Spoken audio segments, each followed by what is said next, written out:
우리 옆에 분들하고 같이 한번 인사하실까요? 하나님께서 기뻐하시는 사람이 되겠습니다. 아멘. 저는 가끔 이렇게 운전하다 보면 요즘은 잘 못 보는데 옛날에는 이렇게 차 이렇게 뒤에 보면 이렇게 뭐 초보 운전만 붙이는 게 아니라 이렇게 뭐 글자 이렇게 붙여 놓잖아요.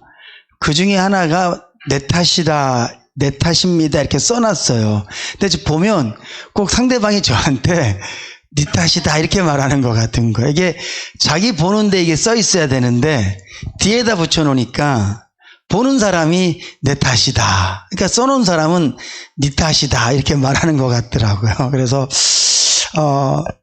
사실은 우리가 늘 말씀 앞에 내가 서 있어야 될 줄로 믿습니다. 그러니까 이웃을 사랑하는 것도 내가 사랑하겠습니다. 내가 하겠습니다. 이제 그런 고백들이 우리에게 필요한 것 같아요. 제가 계속 그런 말씀을 드리지만 신앙생활은 하나님하고 나와의 관계예요. 우리는 자꾸 신앙생활을 삼각관계로 생각하거든요. 그러니까 나와 하나님 문제, 나와 하나님 그 사람 이렇게 생각을 해요. 그래서 우리 자꾸 하나님한테 할 말이 많은 거야.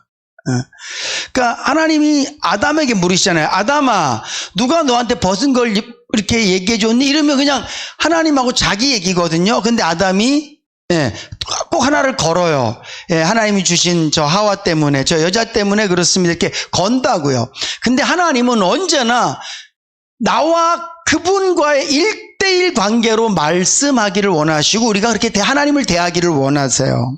그래서 우리가 이렇게 항상 살아갈 때 이렇게 자꾸 핑계대고 뭐 자꾸 어떤 그 이유거리를 찾지 마시고 그냥 하나님 앞에 내가 딱 이렇게 서 있는 거죠.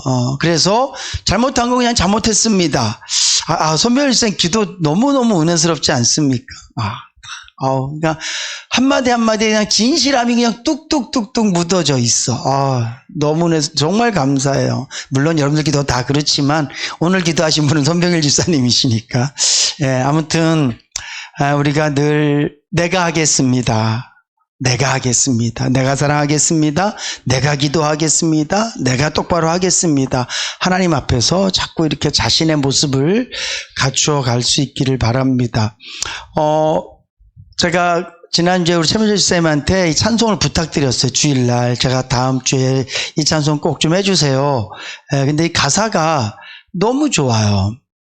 저는 이게 좋았어요. 그러니까 첫 번째 가사는 나의 인생의 가장 복된 일은 내가 예수님을 만난 것이다. 복된 일은. 이 복이라는 것은 내가 어떻게 얻을 수 있는 게 아니에요. 복은 하나님이 주시는 것인 줄로 믿으시기 바랍니다. 그래서 내 평생의 가장 복된 일은 예수님을 만난 거야. 예수님을 만난 건 복인데 내가 한 거는 있어요, 없어요? 하나도 없어요. 그래서 그게 복인 거예요. 만약에 내가 예수를 만나기 위해서 심리를 걸어갔다. 내가 예수님을 만나기 위해서 1시간 기도했다. 내가 예수님을 만나기 위해서 내가 뭔가를 했다. 그러면 그건 복이 아니야. 그건 복이 아니라 그냥 내 수고에 의해서 맺혀진 열매지요. 근데 여러분들이 혹시 나는 기도원 같기 때문에 예수님 만났을 때 다 착각이에요.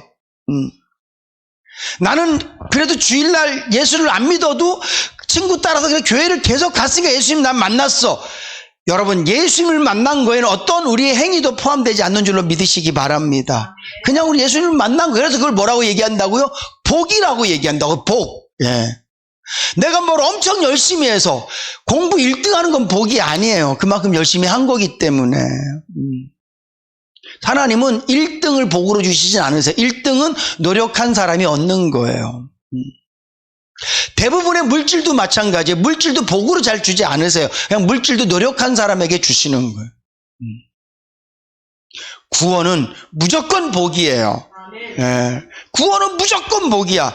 시용이가 천국 가려고 한 게 하나도 없다니까요. 여러분들이 뭐 천국 가려고 뭘 했다. 그것 자체가 그건 복이 아니야. 그건 내 노력이죠. 그래서 성경은 구원을 복이라고 말한다고요. 근데 그 다음 가사가 정말 좋아요. 나의 평생에 가장 잘한 일은 누가 하는 거예요? 내가 하는 거예요. 내가. 잘한 일이 뭐라고요? 예수님을 주로 섬긴 거라고. 우리가 이 가사 앞에서 회개해야 돼요. 우린 너무 못하고 있어요. 복은 받았는데 잘하지 않는다고요. 정말 저와 여러분들의 고백이, 특별히 재직분들의 고백이, 내 평생에 가장 복된 일은, 내 평생에 하나님 나에게 가장 큰 복은 자녀의 복도 아니고 이것도 저것도 아니라 하나님께서 나를 자녀 삼아 주신 것, 나를 구원해 주신 것, 이게 나에게 가장 큰 복입니다. 이 복을 받은 사람은 이제 잘해야 돼요. 잘해야 된다고. 언제까지 받은 복으로 나의 평생에 가장 복된 일은 내가 예수님을 만난 것이라, 여기까지만 찬양하면 안 되고 그 다음 가사에 우리가 부끄러움이 없어야 돼요. 나의 평생에 내가 가장 잘한 일은 예수님을 나의 주님으로 섬긴 것이다. 여러분, 예수가 여러분들의 주인입니까? 우리가 제일 먼저, 혹시 여러분들 그 사형리를 통해서 복음을 들으셨던 분들 계세요? 사형리에 딱 나오는 게 뭐예요? 이제 예수를 믿으면 주인이 바뀌는 거라고요. 그래서 의자에 주님이 앉아 계시고 나는 그 밑에 앉는 거예요. 이걸 해봐야 잘한 일인지 알 거 아니에요. 네. 학교 다닐 때 공부를 한 번도 안 해봤어. 그 사람이 무슨 내가 살면서 학교 다닐 때 가장 잘한 일은 나는 공부한 것이다, 이렇게 말할 수 없잖아요. 내 평생에 가장 잘한 게 예배당 나왔습니다, 그렇게 고백하지 마세요. 나의 평생에 가장 잘한 일은 내 11조 많이 했습니다, 그런 고백도 하지 마세요. 나의 평생에 가장 잘한 일은 예수님을 나의 주인으로 섬겼다는 거, 이 고백 우리도 해야 될 줄로 믿습니다. 2024년도 내가 한 해 동안 제일 잘한 거, 내가 예수를 나의 주인으로 섬겼습니다. 이 고백 다 하셨으면 좋겠어요. 여기 있는 목사가 목회하면서, 하나님, 제가 올 한 해 제일 잘한 것은 목회하면서 예수가 항상 나의 주인이셨습니다. 제 마음대로 설교하지 않았고요, 제 마음대로 심지어는 기도도 하지 않았고요, 제 마음대로 행동하지 않았습니다. 성도들을 대할 때 내 감정과 내 어떤 생각으로 대하지 아니했었고, 언제나 나의 주인 되신 예수 그리스도께, 주님, 어떤 설교할까요? 어떤 말씀 전할까요? 무엇을 기도할까요? 내가 어떻게 살아갈까요? 나는 매 순간 주님께 여쭈어 봤습니다. 2024년도 제 인생의 주인은 오직 예수셨습니다. 이 삶이 되어본 사람은 이 고백을 할 수 있어요. 나의 평생에 가장 잘한 일은 내가 예수님을 나의 주로 섬긴 것이라. 정말 예수님을 나의 주인으로 섬겨보세요. 어떤 일이 일어나는지. 제가 오전에도 말씀드렸지만 강하고 담대하게 말씀드릴 수 있습니다. 예수를 자기 주인으로 섬긴 사람은 은혜와 평강을 놓치지 않을 줄로 믿으시기 바랍니다. 이거보다 더 큰 기적과 놀라운 은혜는 없는 거예요. 사탄이 우리를 얼마나 흔들어요. 네? 여러분 그거 보셨어요? 동물의 왕국. 제가 TV에서 제일 좋아하는 게, 제가 아침에 기도하고 말씀 보다가도 꼭 텔레비를 트는 시간이 있어요. 언제냐 하면 인간극장 7시 50분부터 8시 20분 사람 사는 이야기는 전 되게 좋아요. 그리고 KBS에서 매일 오후 5시 30분에 하는 동물의 왕국, 거기 보면 가끔 있잖아요, 사자가 아니면 포범이 뭐 이렇게 원숭이 잡을 때 있어요. 얘들이 원숭이만큼 못 올라가. 그럼 뭐예요? 흔들어요. 밑에서 나무를 막 흔들어. 원숭이가 매달려 갖고 막 끌다가 그냥 펑 뛰었다 딴 나무로 가. 사단이 우리를 진짜 흔들잖아요. 자식이라는 나무 위에 올려놓고 막 흔들잖아. 돈이란 나무 위에 올려놓고 우리를 막 흔들잖아요. 흔들리는 건 똑같아요. 저도 흔들려요. 여기서 마귀가 흔들려서 안 흔들릴 사람은 아무도 없어. 근데 나의 평생에 가장 잘한 일은 예수를 나의 구주로 섬긴 일이라. 이 고백이 되는 사람은요, 흔들리면서도 평강, 흔들리면서도 찬양, 흔들리면서도 예수를 바라봄으로 말미암아 세상이 알 수 없는 기쁨으로 흔들리게 될 줄로 믿습니다. 아픈데, 내가 아픈 것도 아니고 자녀가 아픈데, 없는데, 내가 없는 것도 아니고 자녀가 없는데 흔들리지 않을 사람이 어디 있습니까? 다 흔들려요. 근데 오늘 주님은 예수 그리스도를 주로 섬기는 사람들에게 평강으로, 하나님의 은혜로 가득 채워주셔서 담대할 줄로 믿으시기 바랍니다. 기적은 나쁜 일이 없는 게 기적이 아니에요. 기적은 좋은 일만 생기는 게 기적이 아니라 좋든 나쁘든 내 심령에 변화가 없는 것, 늘 담대한 것, 이게 기적인 줄로 믿으시기 바랍니다. 저는 우리 내교회 재직분들이, 이 시간 예배드리는 저와 여러분들 모두가 예수를 나의 구주로 섬겨서 이런 놀라운 고백들을 하며 사실 수 있기를 주님으로 축복합니다. 그래서 이 찬양의 마지막이 뭐예요? 이것이 나의 간증이요, 이것이 나의 찬송일세.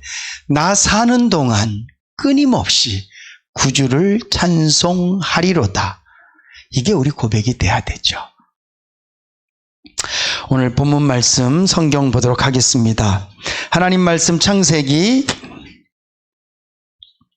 44장 27절부터 34절.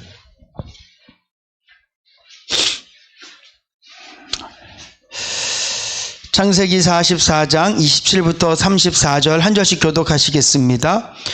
주의 종 우리 아비가 우리에게 이르되 너희도 알거니와 내 아내가 내게 두 아들을 낳았으나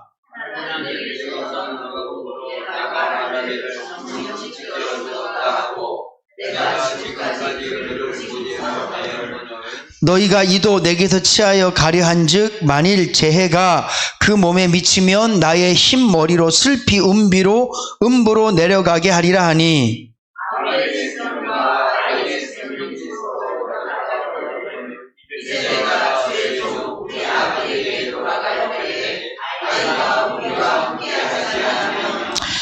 아비가 아이의 없음을 보고 죽으리니 이같이 되면 종들이 주의 종 우리 아비의 흰머리로 슬피 음부로 내려가게 함이니이다.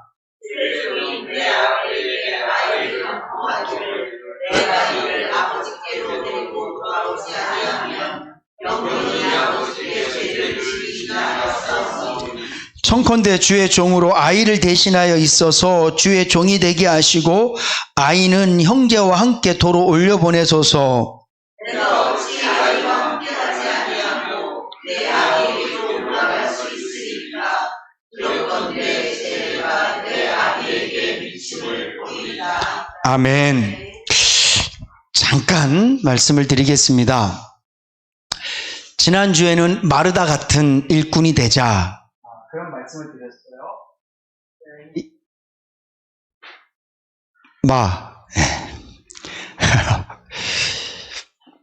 이 마르다는 그 예수님을 향한 그 열정과 그 사랑이 뜨거웠던 사람이라고 말씀을 드렸어요.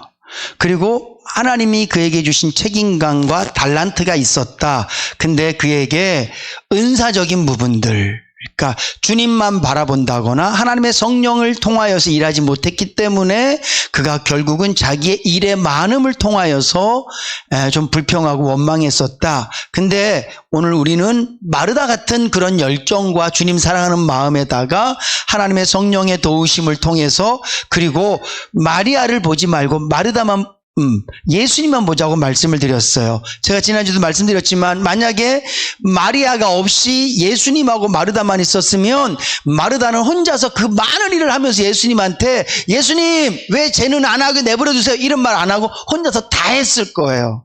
근데 그 눈에 마리아가 보였기 때문에 그렇게 하는 거거든요. 우리가 신앙생활 하면서 마리아를 볼 때가 얼마나 많은지 몰라요.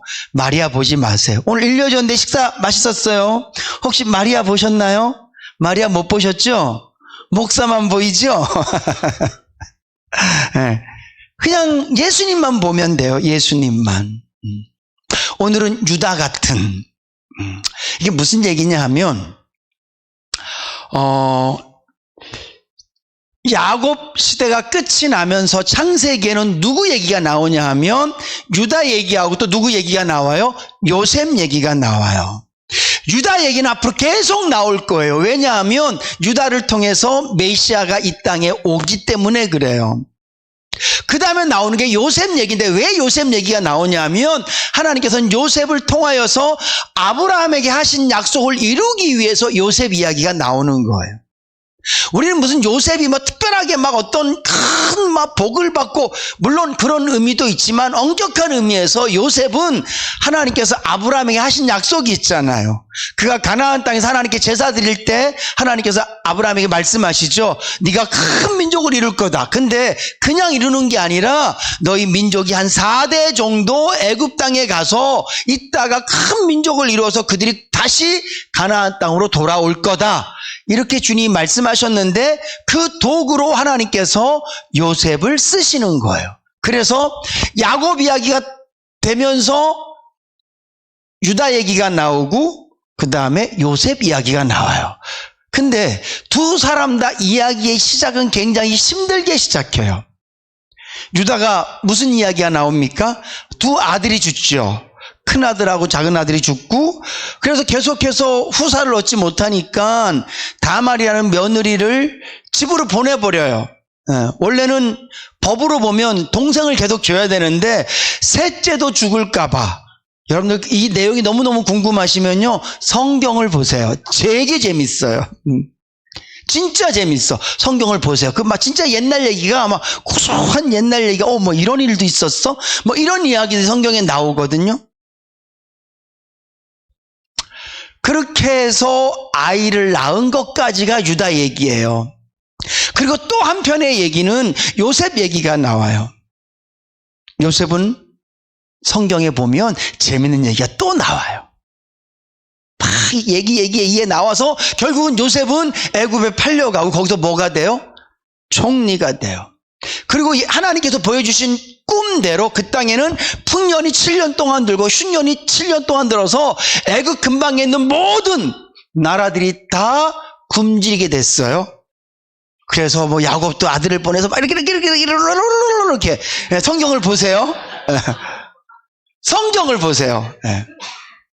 그리고 이 요셉이 쌀을 사러 온 형들에게 말하죠. 야, 니들 간첩이지? 우리 간첩 아닙니다. 사실 저희 아버님이 가나안 땅에 계시고요. 원래 우리 형제는 12이었는데 하나는 찢겨 죽고 잃어버리고 하나는 아버지랑 같이 있습니다.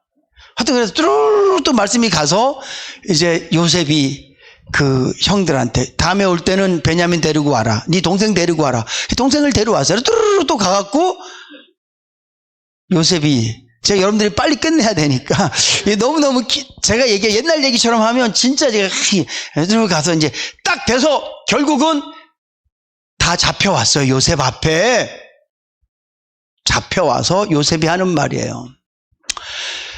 자, 니들 쌀 주머니에 내가 평상시에 잘 갖고 있던 은잔을 뒀는데 그 은잔을 훔쳐간 사람은 종이 될 거다. 그 나머지는 다 집으로 돌려보내줄게. 근데 그 은잔이 어디서 나왔습니까? 베냐민에게서 나온 거예요. 이 야곱이 쌀 사러 간다 그럴 때 유다가 아버지 제발 베냐민 같이 가야지만 우리 쌀을 얻을 수 있으면 우리 안 그러면 못 갑니다. 그리고 시므이는 지금 잡혀 있습니다. 제발 좀 보내주세요. 야곱이 안 된다. 이 아들까지 없앨 수는 없다. 얘기가 좀 뒤죽박죽이죠. 성경을 꼭 읽어보세요. 네. 그렇게 해서 베냐민을 억지로 데리고 왔는데 요셉이 술수를 써서 베냐민을 잡아둔 거예요.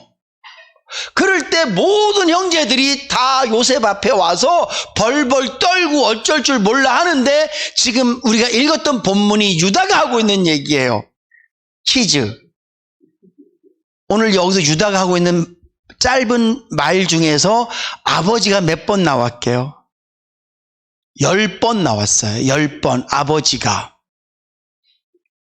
사랑하는 성도 여러분, 하나님의 일꾼은 아버지를 생각해야 되는 줄로 믿으시기 바랍니다. 이게 굉장히 중요해요. 야곱의 10아들은 야곱이 요셉을 사랑하는 줄 알았어요, 몰랐어요? 알았어요. 질투가 나도록 너무 요셉만 편애하는 것을 10형제가 알았어요. 그래요. 아버지 미워요. 저도 야곱 싫어요. 그런 야곱 싫어요. 왜 그렇게 편애하는 거야? 아니면 몰래 하든지. 제가 성경에 나오는 두 아버지를 싫어해요. 노아도 전 싫어요. 아니, 술 먹고 왜 빨개 벗고 누워갖고. 함이란 아들이 뭐 그럴 수 있잖아. 철이 좀 덜 들면 빨개 벗으면 아버지 보고, 와, 우리 아버지 술 먹고 술 취하고 빨개 벗고 누워있다. 이렇게 말할 수 있잖아. 그다 대고 그 앞에다 대고 뭐 그냥 뭐 참은 막 너는 어쩌고 자기가 잘못해놓고 그래서 저는 그때 노아 되게 싫어요. 노아가 전체적으로 싫다는 얘기가 아니라 좀 조심 좀 하지. 뭐 술 먹고 왜 빨개 벗고 누워갖고 말이야. 그리고 저는 여기서 나오는 야곱 이 아버지도 싫어. 왜 편애하냐고. 서유라, 그지? 편애 싫어, 그지?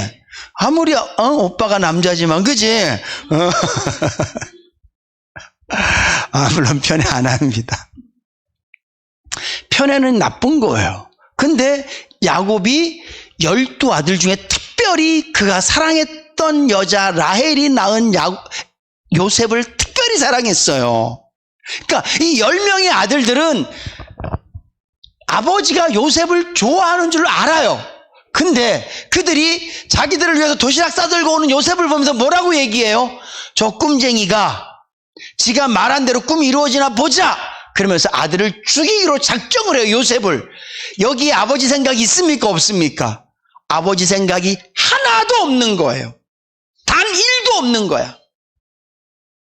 만약에 그 10명의 형제들이 자기 아버지 야곱을 생각했다면 요셉은 미워요. 거기다 그 요셉을 편애하는 그 아버지도 싫어. 잘난 척하는 요셉 싫어요. 근데 중요한 게 뭐냐요? 그 야곱이 아버지란 말이에요. 아버지. 요셉을 죽이면 그 아버지가 얼마나 슬퍼할지를 생각하지 않았어요. 그냥 자기들은 제가 맨날 꿈꿀 때 우리가 지한테 절한다 그러고 헤어다가 별들도 지한테 절한다 그러고 지 꿈이 이루어지나 보자.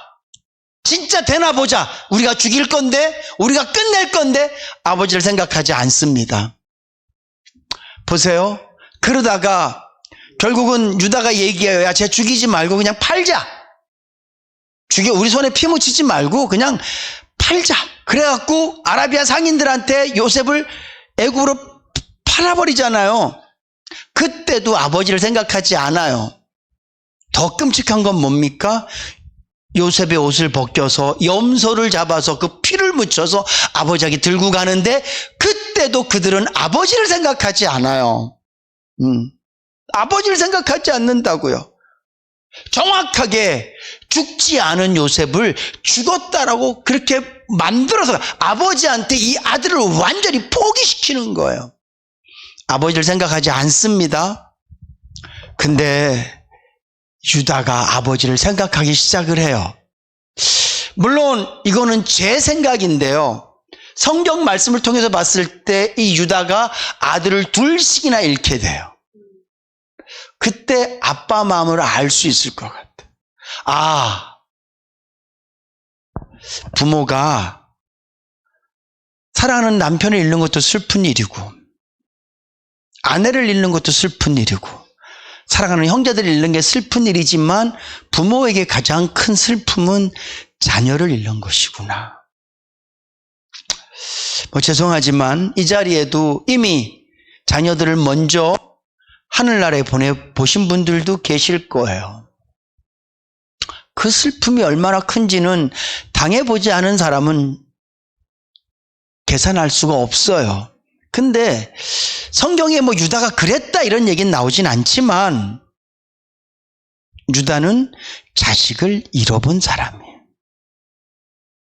그리고 세월이 많이 흘러서 이런 상황이 된 거예요. 그랬을 때 그들이 자신의 죄를 깨닫는 거죠. 그래서 앞 성경 말씀에 보면 그들이 이 요셉의 일을 생각해요. 그래서 뭐라고 얘기해요?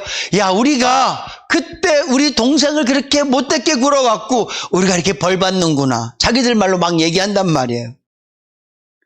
요셉의 애굽 사람인 줄, 자기 동생인 줄 모르고 그 앞에서 막 얘기할 때 요셉이 그 얘기를 듣다가 막 마음에 막 감정이 막 북받쳐라도 혼자 가서 막 울고 오고 막 그런단 말이에요. 그러다가 결국 이렇게 베냐민마저도 빼앗길 때가 됐을 때 이 유다가 하는 말이, 우리 아버지가 얘를 얼마나 아끼는 줄 아십니까?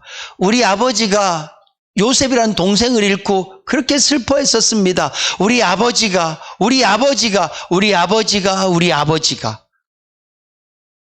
계속해서 지금 이 유다는요, 자기가 죽는 것에 대한 두려움이 하나도 없어요. 자기가 애굽의 종이 된다는 두려움도 없어요. 오직 유다의 두려움은 딱 하나예요. 아버지가 얼마나 슬퍼할까? 아버지가 얼마나 힘들까? 베냐민을 놔두고 가면 우리 아버지는 평생 요셉 생각하면서 울었던 그분이 이제는 죽는 그 순간까지 또 베냐민 생각하면서 죽겠구나. 슬피 울며 우리 아버지가 생을 마지막 끝내겠구나. 자기는 오직 아버지 생각밖에 없어요. 그래서 이 유다는 우리 아버지 때문에 베냐민이 돌아가야 되는 이유는 우리 아버지 때문입니다. 내가 종이 될 수 있는 것도 우리 아버지 때문입니다. 차라리 나를 죽이세요. 이유는 딱 하나예요. 우리 아버지 때문에. 사랑하는 성도 여러분, 재직은, 일꾼은 하나님 때문이어야 되는 줄로 믿으시기 바랍니다. 이것만 있으면 돼요. 이것만. 예? 내가 열심히 신앙생활해서 성도들한테 뭐 어떻게 보이고, 내가 뭐가 되고 뭐 존경받고 다 집어쳐야 돼요. 지금까지 여러분들 어떤 마음으로 신앙생활 하셨습니까? 헌금을 하면서 우리 하나님이 기뻐하실 텐데 이런 마음 갖고 해보신 적 있으세요? 내가 해야 될 일들을 못하면서 아버지가 날 보고 얼마나 안타까워하실까, 이런 생각해 보신 적 있으세요? 여러분들이 가끔 잃어버린 한 마리 양이 되었을 때 나를 찾으시는 목자의 마음을 헤아려 보신 적은 있으세요? 스스로 탕자가 되어져서 은혜 잔뜩 들고 가서 세상에 가서 은혜 다 쏟아버리고 말씀도 없고 은혜도 없고 기쁨도 없고 감사도 없을 때 우리 아버지는 나를 어떻게 보실까, 이런 생각 해보신 적 있으세요? 재직이면서 교회 일꾼이면서 일 하나도 하지 않고 겨우겨우 예배만 드리면서 이런 나를 보시면서 우리 아버지는 어떤 생각을 하실까, 그런 생각해 보신 적 있으세요? 저에게 하는 얘기예요. 신용아, 목회하면서 그렇죠. 아버지가 절 보면서 답답해하시고 한심해하시고 아파하실 때가 한두 번이었겠습니까? 이제 내가 뭔가를 열심히 한다면 그것은 천국에서 무슨 상급이 어떻고 그런 생각 하나도 안 들어요. 그냥 우리 아버지가 기뻐하시는 일이라면, 우리 아버지가 좋아만 하신다면, 우리 아버지가 날 때문에 슬퍼하지만 않을 수 있다면 나는 뭐든지 하겠습니다. 이게 진정한 자녀의 마음이고 하나님의 사랑을 받은 일꾼의 마음인 줄로 믿습니다. 저는 오늘 본문 말씀에 나오는 유다 같은 일꾼이셨으면 좋겠어요. 내가 기도하는 이유가 하나님께 있습니다. 내가 열심히 전도하는 이유도 하나님께 있습니다. 한 영혼이 돌아올 때 그분이 기뻐 뛰며 회개할 것이 없는 99명보다 회개할 한 명이 오늘 더 기뻐하신다고 말씀하신 하나님 아버지, 내가 아버지의 기쁨을 위해서라면 내가 뭐든지 할 수 있습니다. 오늘 예배 제가 왜 드릴까요? 하나님 기쁘시라고 예배 드리는 거예요. 아시죠, 아버지? 제가 아버지의 기쁨 되기 위해서 예배 드립니다. 목사가 설교하면서 제가 하나님의 기쁨 되기 위해서 설교합니다. 오직 아버지. 이 생각만 할 수 있다면 우리의 신앙생활은 엇나가지 않을 거예요. 오늘 유다처럼 여러분들의 삶에 아버지라는 이 대명사가 아버지 때문에, 아버지를 위하여서 이런 고백이 더 풍성해지실 수 있기를 주님의 이름으로 축복합니다.